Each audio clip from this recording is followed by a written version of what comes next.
ప్రేమించుకున్నాం, పెళ్లి చేసుకుంటాం అని అమ్మాయో లేకపోతే అబ్బాయో పోయి తల్లిదండ్రులకు చెప్తే ఏం తమాషాలు చేస్తున్నావా, మన కులం కాదు, మన మతం కాదు, ప్రేమ లేదు, దోమ లేదు అని తిట్టి అమ్మాయినైతే ఇంట్లో వేసి తాళం పెడతారు.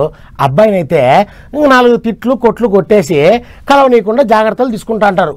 కానీ వాళ్ళు ఊరుకుంటారా? ఎవరికి చెప్పుకోకుండా లేచిపోయి పెళ్లి చేసుకుంటారు. ఇదిగో వీళ్ళు కూడా అట్టగే చేసుకుందాం అనుకున్నారంట. అందుకనే ఏం చేసినారో చూడండి. పిల్లను పిల్లగాన్ని కూసోబెట్టిళ్ళు, పట్టు బట్టలు ఒళ్ళబెట్టిళ్ళు, కొత్త బట్టలు కట్టుకొని రాగానే ఇద్దరితోని దండలు మార్పిస్తున్నారు. అయ్యవార్లు లేరు, చుట్టపక్కలు లేరు. అంటే ఇదేదో పూల పండ్ల కార్యం ఉన్నట్టున్నది. అందుకనే కుల పెద్దల్ని పిలుచుకొని ఇంటి వరకు చేసుకుంటున్నట్టున్నారు కావచ్చు అనుకునేరు. కాదు, ఇది పెళ్లే. కాకపోతే పిల్లగాని ఇంటి వాళ్ళు చేస్తున్న పెళ్లి కాదు, ఊళ్ళో పెద్ద మనుషులు చేస్తున్న పెళ్లి. అవు వాళ్ళిద్దరు ప్రేమించుకున్నారట. ఇద్దరు పోయి ఎవరింటి వాళ్ళు ఇలా ప్రేమ వ్యవహారం అంతా చెప్పేటాళ్లకు చల్ ప్రేమ లేదు దోమ లేదు ఆడుండు అని పిల్లను పట్టుకపోయి ఇంట్లోసి తాళం పెట్టిరాట. ఎమ్మట్లనే సంబంధం ఓడి చూసి ఇక పిల్లకు పెళ్లి ఖాయం చేయనే చేసిరాట. అందుకనే ఇష్టం లేని లాగం చేసుకోలేక ఇద్దరు లేచిపోయి పెళ్లి చేసుకుందాం అనుకున్నారట.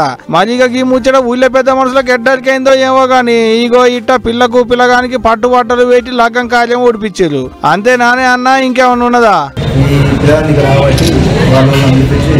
ఈ అమ్మాయి పరిస్థితి అడగడం జరిగింది.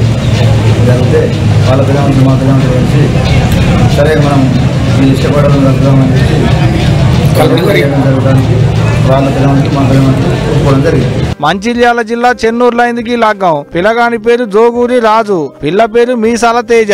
పిల్లగాంది కొమ్మెర ఊరైతే పిల్లది వేలాల అనేటి ఊరాట.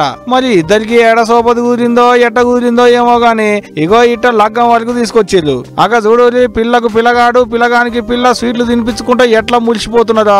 ఇంటోళ్ళు కాదని ఈదర కొట్టినా గానీ ఊరోళ్ళే పెళ్లి పెద్దలు అయ్యారు. ఇద్దరిని ఒక్కటి చేసిర్రు, అత్యంతలేసి ఆశీర్వాదాలు ఇచ్చిర్రు. మరి చూడాలే ఇక సంసారం ఎట్టెట్ట సాగుతుంది ఏంది అనేటిదిగా రేపు